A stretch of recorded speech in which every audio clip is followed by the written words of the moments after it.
So yun nga mga kamayans, nagluluto nga si daddy ng hilagang baka. Iiwa na nga siya ng sibuyas mga kamayans.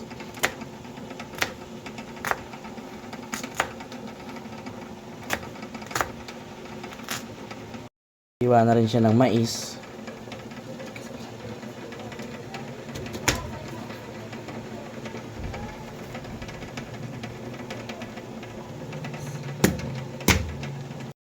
Sibuyas.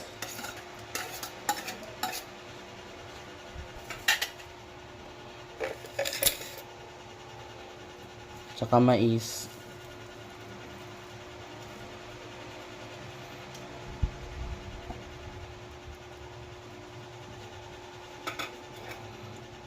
So, lagyan na rin ng paminta. Iwan na rin po siya ng patatas.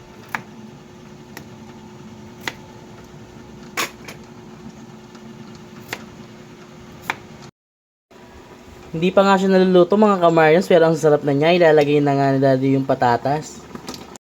Ilalagay din tayo ng 2 Knorr cubes.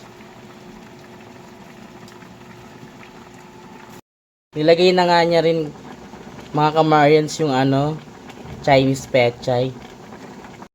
Ilalagay niya na rin yung pechay mga kamayans. Ang bango. Amoy na amoy ko dito. So yun na nga, hintayin na lang natin siya maluto. Luto na nga siya mga kamayans. Ayan siya, ang sarap. Kakain na kami, bye!